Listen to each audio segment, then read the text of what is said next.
Alright, so I'm gonna be going over some of my instruction set and how memory will be organized with the instructions and operands. So basically, what I'm gonna be doing is how everything's gonna be formatted is like this. So you're gonna have an instruction. Okay, pretend that spells instruction. Then you could have an operand under that. So pretend this is address 0, address 1, then maybe another operand. And the max operand is 4. So this is how they're going to be stored in memory. So you put your instruction, then some instructions might not even have an operand. Some might have 4, some might have 3, some might have 2, some might have 1. So how I decided to do this was like this. So pretend you want to add a number to the A register with a value that's stored in memory. So this is your instruction. And T1 and T2, which is right here, are always the same for every instruction. It's basically fetching the instruction. Then T3 is where the control ROMs will take control. And what's gonna happen is PC out MAR1 in and MAR2 in. MAR1 is the LSB and MAR2 is an MSB. So basically the 16-bit program counter will output its contents into the MARs, and then T4 RAM out B in PC plus. So basically the next location in memory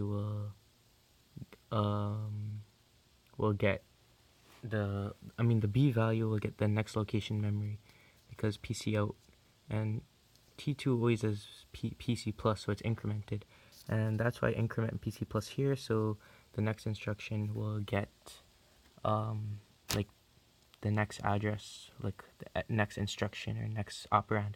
And you see here at T7 there is RSTRC, that just stands for reset the ring counter. And the reason why I have that as a control signal is because I don't want to like have it run through all 16 T states if it's going to be done in 7. So that's why I have a signal that resets the ring counter back to 1. And then it gets more interesting with the arithmetic, like doing arithmetic with a memory location other than data. So I'll go in over here, and that's why I have some index registers. So PC out, MAR1 in, and MAR2 in. So that's basically fetching the least significant bit of the um, memory address that you want to get data from.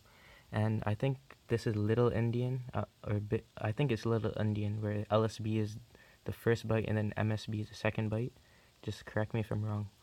So RAM out I in PC plus. So we're storing the LSB in the I register, then incrementing program counter to the next address, and we're getting the most significant bit, and that's going in the J register, incrementing again for your next instruction.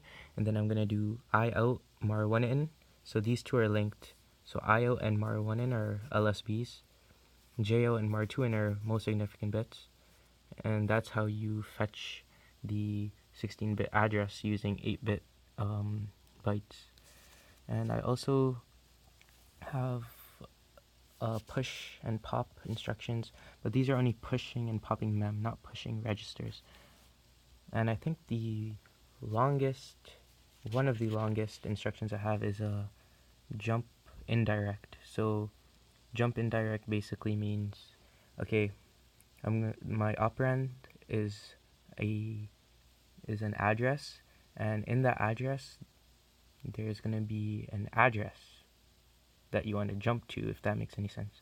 So the address is pointing to another address that you want to jump to, if that makes any sense. And these aren't all of the instructions. I have a 7-bit instruction set, so I could have a maximum of 128. I think right now I have 70 instructions. And like arithmetic could be add, subtract, and, or, not. And then this one also has add, subtract, and, or. And I'm using the 74 LS181, and that does not have a right shift. So to do right shift, I have a component called the RS, or right shifter, and it's right here. It's this little buffer right here, and it's just like taking it's just taking the A register, and like I just like shifted the outputs by 1 just to have a right shift. I could also do a rotation like that, but like right now I don't even know what rotations are good for in assembly language. Like I honestly don't know what you use rotations for. If someone could tell me, that'd be cool. Maybe I could add that later. Actually no, because I only have 32 control lines. Well, yeah, that's basically it.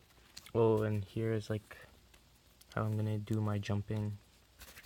I think I have. Oh yeah, yeah. Actually, no. Oh, here.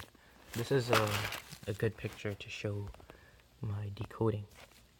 So this is my 5 to 32 decoder, and basically the first 3 are adding instructions, and that's why they get sent to their own NAND gate.